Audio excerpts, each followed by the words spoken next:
গফরত ট্রাইব্যুনালে অভিযোগ দায়ের করেছি। আমরা আশা করছি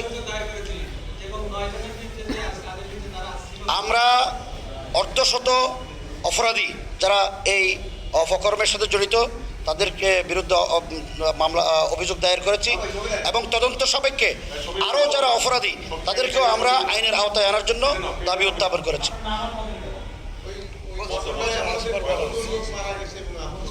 আমাদের আপনারা জানেন শত শত বাইকে তারা গুলিবিদ্ধ 1,54,000 বন্দুকের নল থেকে গুলিবিদ্ধ করেছে আমাদের ভাইদের উপরে। কতজন শহীদ হয়েছে সেই তালিকা ইতিমধ্যেই প্রকাশিত হয়েছে, বিভিন্ন সংস্থা করেছে। হেফাজতের আমাদের তদন্ত টিম এখন কাজ করছেন। বিগত সময়ে আমরা কথা বলতে পারি নাই, আমাদের শহীদদের লাশ নিয়ে আমরা জানাজা পড়তে পারি নাই। আমাদের শহীদ পরিবারদেরকে এমনভাবে বিত্তসন্ত্রস্ত করা হয়েছে, ভয় এবং সৃষ্টি করা হয়েছে যেন তারা কথা না বলে, মিডিয়ার সামনে আইনের সামনে যেন তারা কথা না বলে।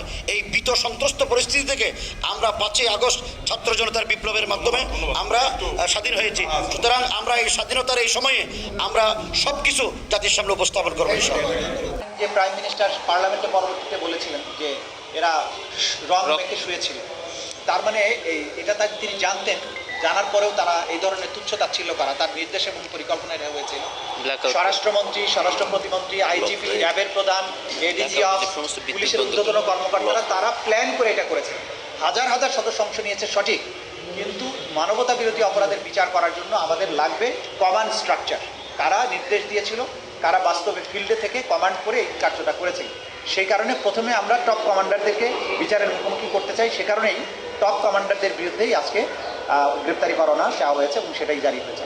আপনারা এখন অনেক তথ্য ডিসক্লোজ করেন না যাতে করে যারা গ্রেপ্তারি পরোয়ানাভুক্ত আসামিরা গা ঢাকা না দিতে পারে, কিন্তু আমরা এরপরও খবর পাচ্ছি অনেক অভিযোগ আসছে শহীদ পরিবারের দিক থেকে গ্রেপ্তারি পরোয়ানা হয়ে যাওয়ার পরের দিনই তারা স্টেশন থেকে সটকে পড়েন।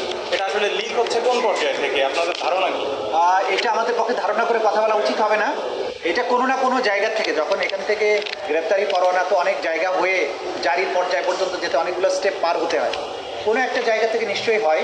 সেই ব্যাপারে আমরা নিজেরা তদন্ত করছি, খোঁজখবর রাখছি, চেষ্টা করছি এটাকে রোধ করার জন্য। সে ব্যাপারে আইন শৃঙ্খলা রক্ষাকারী ভূমিকাকে প্রাধান্য দিতে হবে, কারণ এটা রোধ করার ব্যাপারে তাদের ভূমিকাটা অন্যতম প্রধান। এই ব্যাপারে তাদের দৃষ্টি আকর্ষণ আমরা করেছি এবং আমাদের পক্ষ থেকে যতটুকু করা সম্ভব নিশ্চিদ্র করা সেটার কাজও আমরা করে যাচ্ছি, চেষ্টা করে যাচ্ছি।